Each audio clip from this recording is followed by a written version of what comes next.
Welcome to Dating Log, the podcast that records the ups and downs of dating in your 30s. I'm your host, Wyndham Juno, and this is episode 6, Making Friends and Dating Trends. A quick note before we start, this is the halfway point of the season. Thanks to everyone for your reviews and your feedback, for sharing the podcast, and for writing in. It helps, we hear you, and we're super excited to say that we've got another 6 episodes coming your way. Now, my next guest is someone I met last year. Since dating is usually the main topic of our conversations, I asked him to come on the show, and he said yes.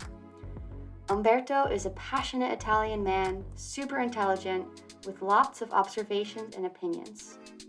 We talk about how we use the dating apps, the levels of bad dates, what's going on in the dating world, and why we think that. Here he is. So, my name is Umberto. I'm Italian. I'm 38 years old. I'm straight. And what was the last question about? Like which dating apps or services or how are you dating? I tried a little bit of everything, I would say. And now I'm using Tinder and sometimes Field.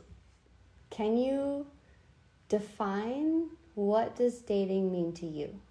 I would say that I'm pretty easy with dating because I'm a very social person. I'm a very curious person.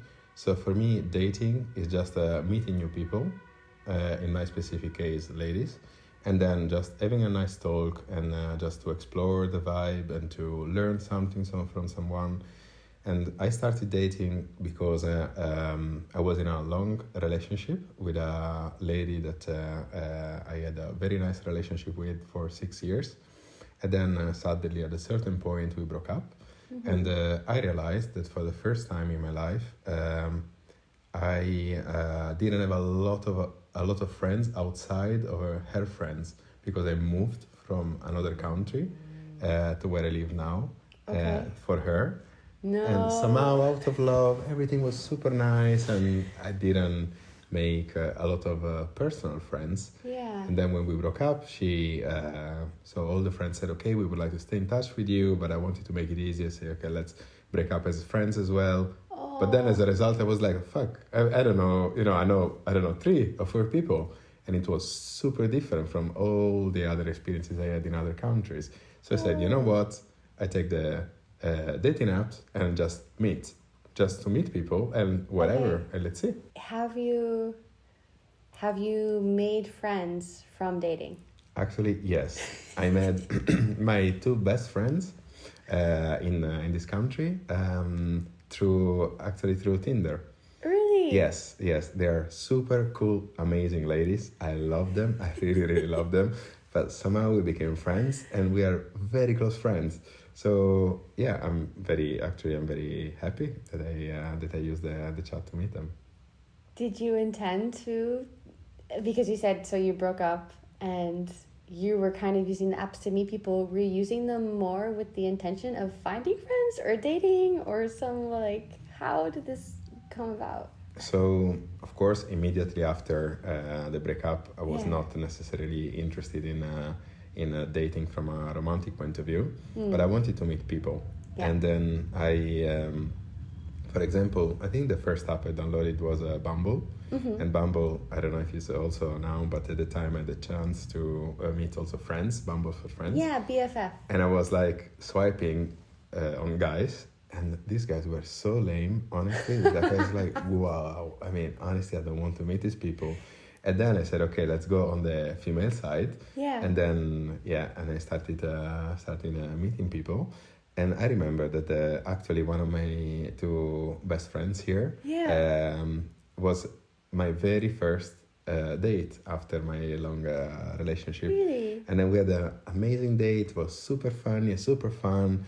And then I told her, I say, listen, I'm a little bit struggling now because I found you super cool, but you are literally the first person that I'm meeting after 6 years relationship. And she told me, you know what? I mean, I totally understand. I mean, when I started using the app, it was after my divorce, and then just do whatever you want. I really like you as a person as well. Just let's stay in contact. Let's do nice stuff together, and that's it. No shit. Yeah, it was very nice. And are you still friends? Yes. Yes. This is one of your two best friends now? Exactly. No exactly. shit. And is she also dating currently? I think so, yes. So, okay, you had a long relationship, broke up, made some friends. Have you been using the apps to look for romantic dates as well? Well, when I was dating, since I was really open to everything, I thought if I find an amazing person, I become a friend is fine. If I find the love of my life is fine. If I find just a super strong sexual connection, it's fine. Everything was fine, to be honest. So of course I was very open to meet ladies, and I always said the same. It's like literally, I mean, this is my goal. Yeah. It's basically whatever. And then if I match and if I click with a person, I'm open for everything that feels natural. Yeah. So I had really a lot of dates, and then some of them were just one time we met, nice chat, and that's it. But I would say that what I really liked, and maybe because I'm a social person, is that from every date I learned something. So you always hear the story of a person, and there are pieces that you can relate to, and others that are completely different from you. And no matter what, you learn something. And the really worst case scenario for me was like, let's, maybe after 1 hour, you say thank you, you pay the bill, you say bye-bye, and that's it. But this is really the worst that can happen, or at least what I thought could have been the worst. You thought? Hold on. What is the worst that can happen on a date? Well, there are a lot of options I discovered. Let's start with worst case scenario, level 0. Yeah. You just don't match. You meet in person. Yeah. You have some expectations. Maybe you chat a lot. You have a nice vibe in the chat, and then you say, okay, let's meet. And then just in person, there is something that goes wrong. So for me, it was never in terms of catfishing or something like this. You've never been catfished? No. Okay. But I have a caveat on this because I swipe on ladies, and ladies really like to use filters most of the time. So every time I see pictures, I always assume that the person doesn't look exactly like in the pictures. Because if you have so many filters, you can transform yourself. So I have a very low expectation from an aesthetical point of view, and of course I swipe for ladies that I like. Yeah. But when I meet, I mean, like I am always prepared for the worst, and as a result, actually, I was never disappointed because Then we have a little bit, let's call it a level 1. The level 1 for me is that you meet a person, and then you end up in situations that you don't necessarily feel comfortable with. And I'm not talking about sexual experiences, etc. I'm talking about in general experiences. Okay. Sometimes there are people that are reacting very emotionally to something that happens. Sometimes you cannot communicate properly, and then you don't know the vibe, you don't feel the vibe. And then for me it's a little bit problematic because I think I'm quite empathetic as a person. Yeah. I perceive usually quite well the vibe of a person, and sometimes I was totally clueless. And maybe in order to unlock the situation, I tried to give some inputs in any direction. Yeah. And when I didn't perceive the meaning of their input, I was totally confused. So sometimes I came back home thinking, okay, definitely she didn't like me, or she was bored, or whatever. And maybe I received a message like, well, it was great, I want to see you again. So that is like my risk level 1. Is like not perceiving the person. You don't understand what's going on. Yeah. So this is how many levels are there? I would say that the next one is the traumatic experience. Let's say that something goes completely wrong. Okay. I was thinking that so level 2 traumatic. What does that entail? Well, that one is if something happens that really changes your perspective of life or dating, etc. Have you had those? Well, once I had a date with a lady who is obviously bipolar, and yes, and we ended up in a situation that I was a little bit confused / scared, and I came back home safely, etc. But still, it was in a nutshell. Yes. That was a very, very short version of the story. Yes. Indeed. Is it something you feel comfortable sharing more about, or? Maybe I can share with you. Maybe I can share with you my very, very first date ever on Tinder. Please. That it happened really, I think, wow, it was even before the story I mentioned, the long story. So it was like maybe 8 years ago, 9 years ago, something like this. Okay. And I went for this date. I moved from Italy to somewhere else. Mm-hmm. And then and of course I was swiping, and I just got to know Tinder through an Italian guy. There is this kind of stereotypically Italian guy that you see in the movies, like that he wants to be the the seducer, whatever. So he downloaded basically all the apps on my phone, and he told me, you have to to meet more people, etc., etc. Basically, was positively swiping on every human being possible. So, from a statistical point of view, of course, I had certain matches, and one lady over there told me, "Okay, let's go for a drink." And then, being an Italian guy, for living at the time abroad after a long while, I felt very cool. I felt okay. I'm gonna be the macho caliente Latino seducer, whatever, etc. And then I went to this date, and then we started drinking, and I'm not necessarily super good in holding alcohol. Let's say I cannot stand alcohol too much. Okay. So we ended up with her being totally immune to alcohol and me completely totally tipsy.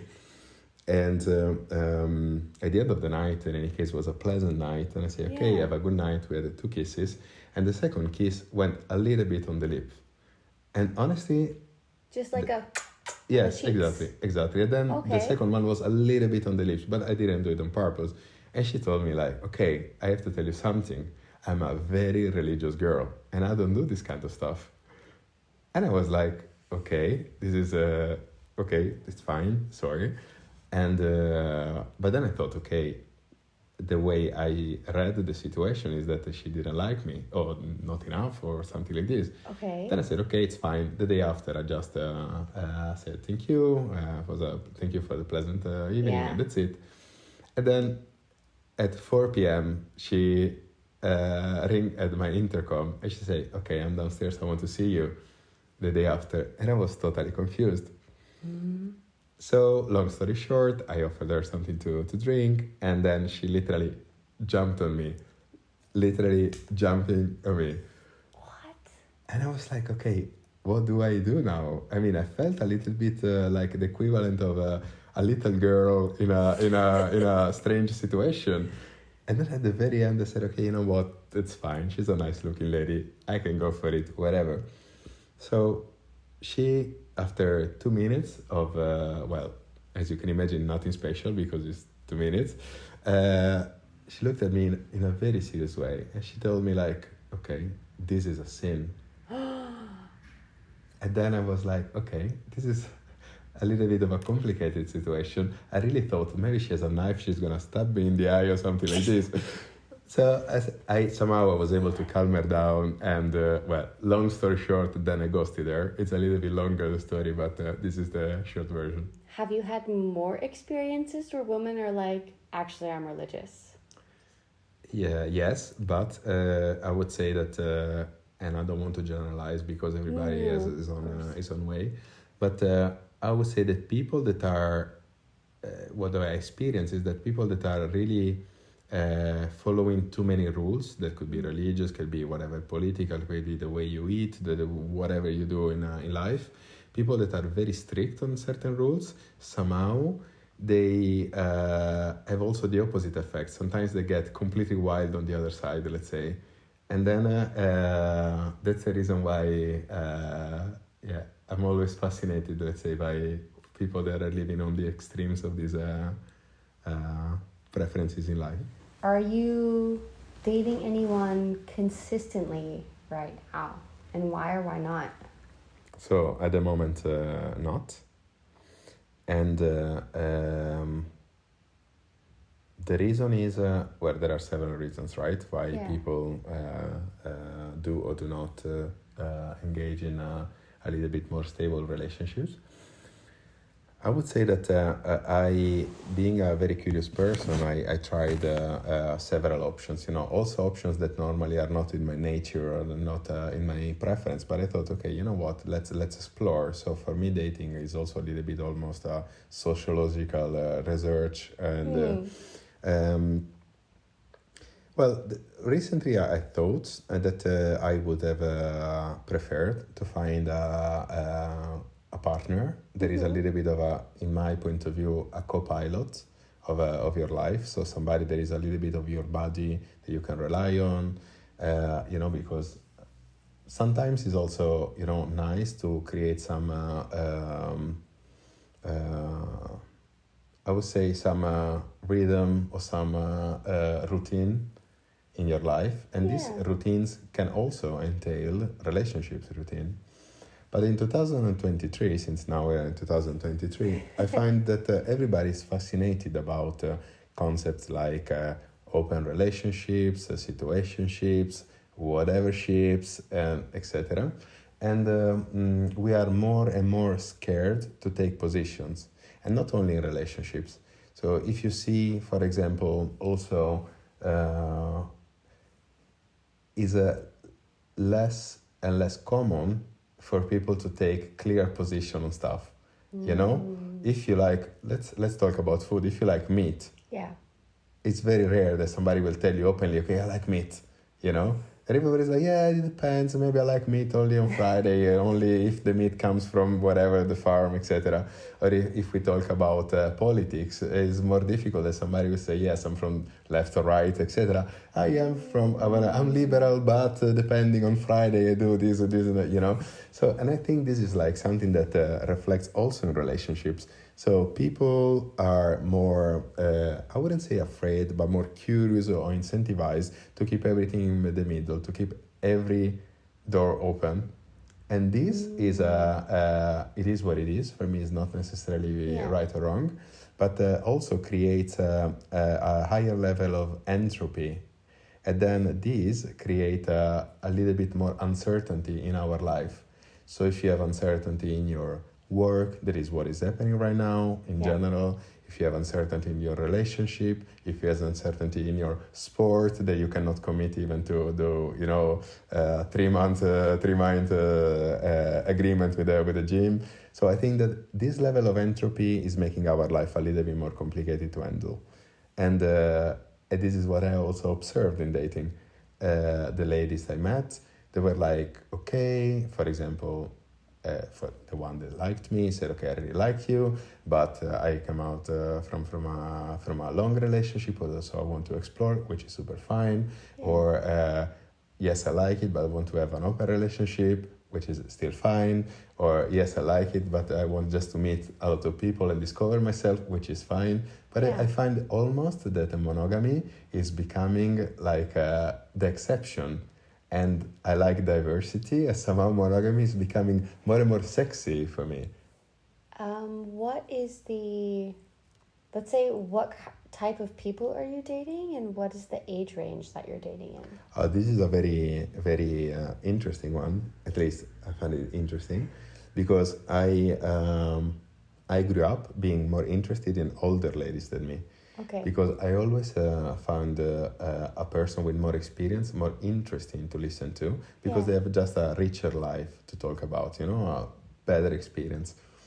And then, of course, I grew up. Now I'm 38. So older ladies, also come with some technical issues. So if one day, for example, I want to have kids, and if I date a 50-year-old lady, of course, there is no chances, or very few chances, let's say. So I decided to open myself to younger ladies. There was a little bit something exotic indeed. And then one day I decided, you know what, let's not put any limit, let's say. And then let's see where do I match, etc. Mm-hmm. I still don't prefer necessarily very younger ladies that are much younger than me. But then for one specific experience or trial, the same week, I went for 2 dates. One with a lady who is 25. Yeah. Then when we were at the date, she told me, actually, I lied, I'm 21. And I was like, okay. No! Why would she lie why? She's 21. I don't have a clue. And What I the was fuck? like, okay, you know what? Let's go for the date, whatever. And then the same week, I went for a date with a lady who was 55. Okay. And so about the same direction in either way. yes, and I was like, yeah, let's go for it. Let's try. And in both cases, was not a match for other reasons, not the age. Yeah. But I would say I'm quite open. But if I have to imagine a more realistic preference that I have, since I'm 38, I would say, well, I never thought about that. Let me be a little bit analytical now. I think maybe the lower part would be 30, maybe, and the upper part would be maybe my age. Because now, let's imagine that I have an amazing match, and let's imagine that I get very inspired to have kids, etc. Yeah. If I meet a person that is older, it's a little bit more complicated. What is your distance radius? How far are you willing to travel for dates? Okay, this is a funny one. I think I'm quite lazy, to be honest. So, again, at the beginning of my exploration, I had no problems in dating people from, 100 kilometers away, something like this. I changed quite radically because I think that, and this is related to what I prefer, because I prefer a little bit established emotional connection with people and to have something to, I like to meet people, to do something nice together, even if it's not for a real relationship, but I still like to create an emotional connection. And if you date someone that is 1-2 hours away from you, it's very difficult to make it spontaneous and natural. Yeah. There is never the moment in which you say, you know what, I just came back from the gym, I don't know, and should we just have a walk or have a drink or whatever? Yeah. And I don't prefer this kind of planning attitude of we're gonna meet in 3 weeks or in 1 week time or 10 days, and and then if you're so distant, is also affecting these decisions. Yeah. So what is it now? Yeah, I think now it's like maybe 20 kilometers, something like this. Much closer. Yes, much closer. Yeah, much I'm closer. the same way.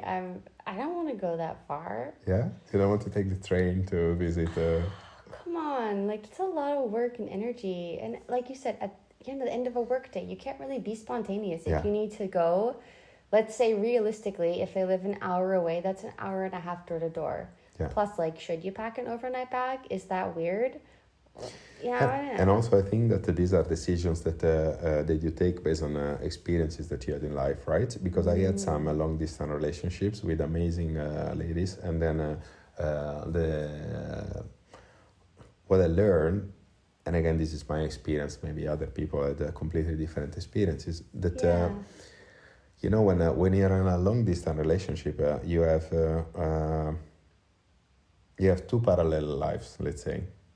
One is the one with your partner, in which you see each other, let's imagine, once a month for a few days.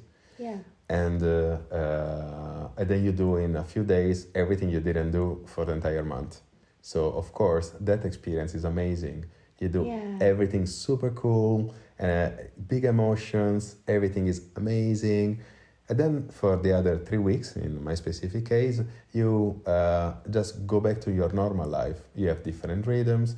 You have people that you meet that cover the same needs that you normally have in a relationship. Maybe you have one friend you go to the cinema with, another friend you do sport with, another friend you watch the movies with. And basically you take surrogates of your relationship during the entire period that you don't see each other.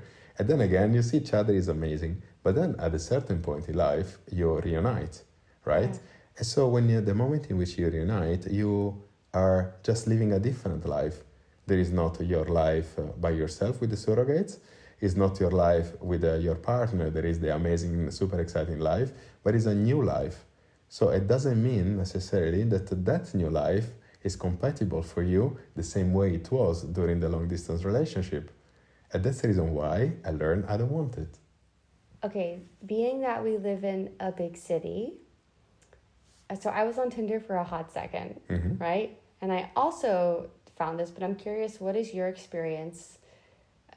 Is it filled with only visitors, or like are there actual real people who live here on Tinder as well? On Tinder? Yeah.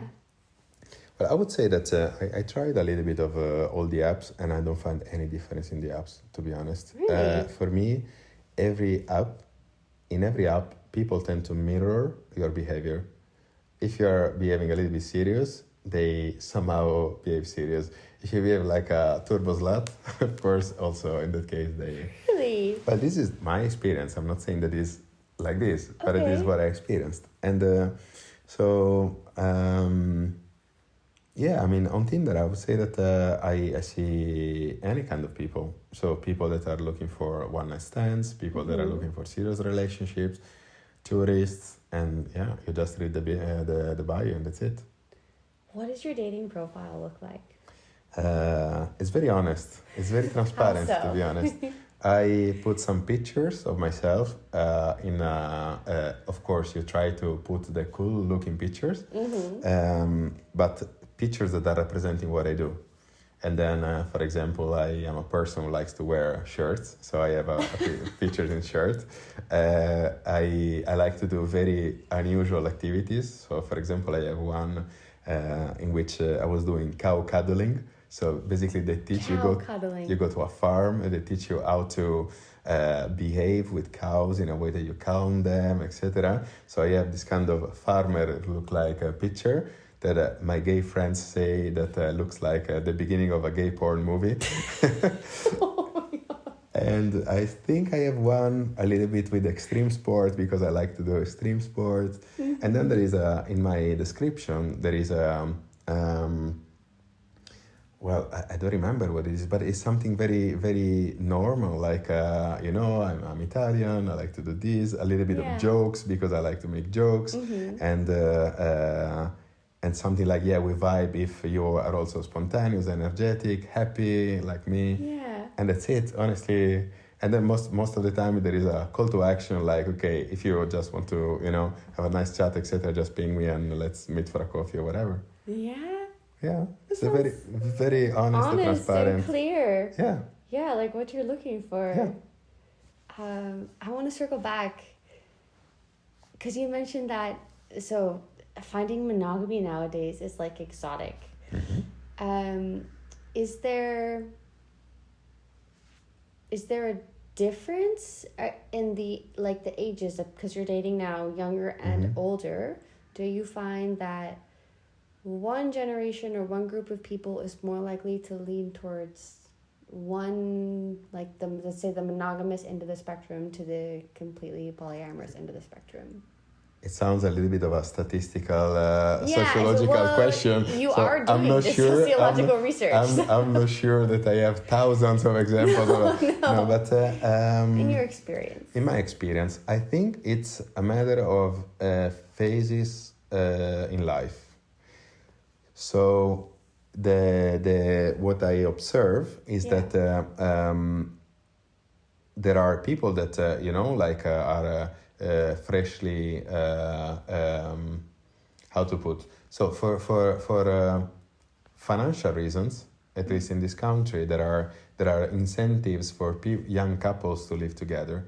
So, and then there are a lot of young couples that start living together and then they do crazy stuff and they do party, and then after some few years they say, okay, let's have a kid or let's get married, etc., etc. Yeah. After this phase, what I observe, because now we are surrounded by a lot of input, so something that the generations before us didn't have. My grandparents, most probably had 2 options or 3 options to get married to, right? And then that's it. Nowadays, either you are in a couple, not in a couple, etc. You have so many input from the society. Yeah. So this, after this moment of getting married, having kids or whatever it is, etc., then there are people that just break up. And this can happen at whatever age. Yeah. I met this situation for people that were maybe 28 years old and others that were like almost 40 years old. So I wouldn't associate it to the age itself, but the phase of life they are going through. Yeah, this having so much choice, like you said, your grandparents had like 3 choices, right? Yeah. And even our parents, I think. Yeah, exactly. They had fewer choices, and now there's always swipes waiting. Mm-hmm. And there's always someone out there, and there's always someone passing through, and this is the paradox of choice. True. And if you put it even more analytical, so think about, we are now how many? 8 billion people in oh my in God, planet? have we crossed the 8 line? I don't know. I'm gonna check. But let's imagine it is 8 billion. So statistically speaking, there are chances of making a very good match. So that are very high, even if it's a 0.000 whatever 1%. Yeah. It means that maybe you have in the world 250,000 amazing match, you know? Mm-hmm. So this is the reality. And Yeah. this is also what is making confusing. We have so many choices, you know? Yeah. And this is why I was saying at the very beginning that, I find exotic almost to say, okay, let's go for one and let's see how it goes.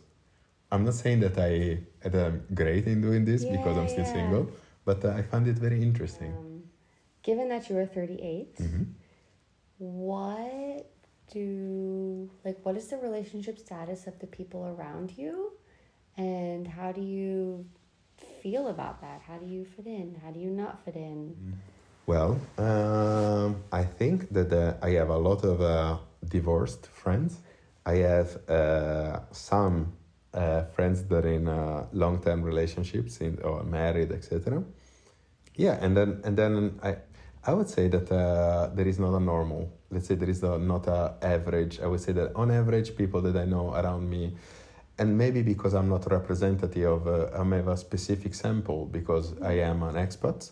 I am living in a big city. I have what here they would call a sort of high level of education. And then I'm not representative of the average person of this country. Okay. So maybe I'm just representing a minority, but what I see around me is indeed people that are divorced and going through slutty phases maybe now, or already going in the second after a slutty phase in a more serious relationship again.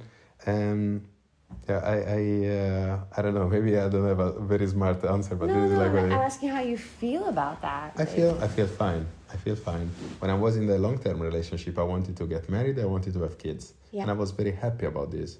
And then I became single again. I never met anyone that gave me this feeling again. So in the future, yes, I would like to have kids, but you cannot make it randomly, right? You have to find a good match. I think, in my perspective, the kids should be the product of love between two people. And then if I don't have it, I'm fine not to have kids.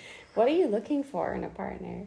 Are you looking for a long-term partner? Answer that question first. I would like it. I would like it. Yes. I would like. I like the concept. Yeah, it's I don't know. This is a very, very strange question. I don't have a list. I don't have the list you don't? of the. No, actually not. As a fellow Virgo, you don't have a list of what you're looking for. Okay, to be honest, being a Virgo, my list is. So no, I tend to fall in love for sweet ladies because I like to be a little bit of a sweet person as well. At the same time, I like to fall for ladies that have the courage to take initiative and to bring their own life where they want. So I really like the concept of balance, that a person doesn't need me, but she chooses me because as a sort of partner in crime. So I like independent, sweet ladies. And I would say a little bit funny because I really like to make a lot of jokes. And I would say, more or less, that's it. Okay.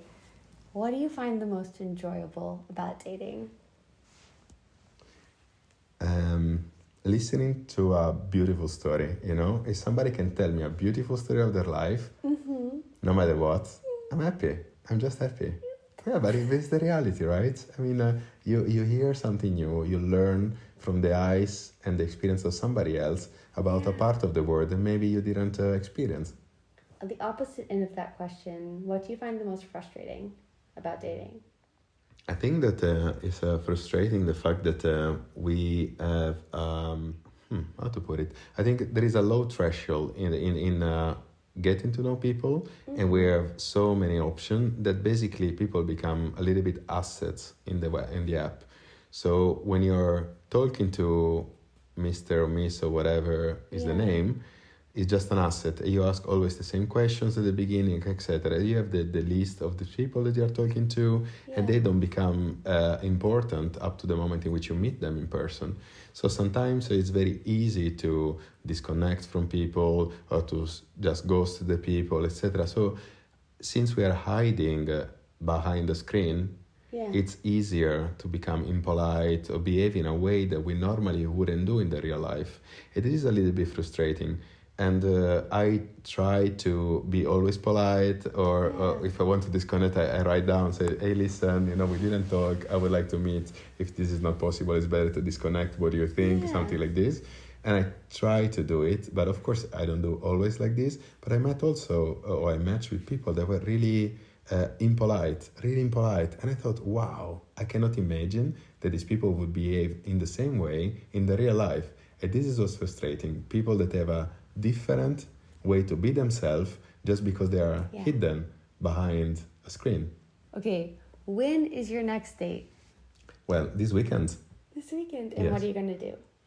I think I'm going to do something unusual, as usual.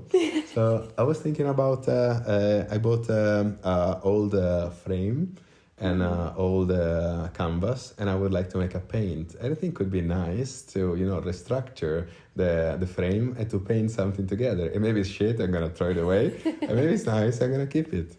But last question. Do you have any advice for people who are dating in their 30s? Yes. It sounds pretty easy. Be very transparent in your communication.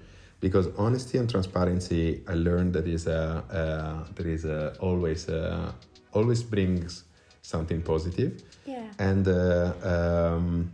just be yourself, right? I mean, at the end, what you want is to match with a person that likes you for the way you are. So don't try to be just different than what you are. Just be yourself and be transparent, and that's it.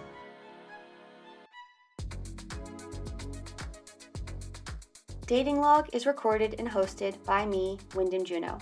It is produced by Harry Dark. Our artwork is in collaboration with Esme Hemming Studio. You can follow us on Instagram at Dating Log Podcast. Our website is datinglogpodcast.com. Check it out, we've just updated it.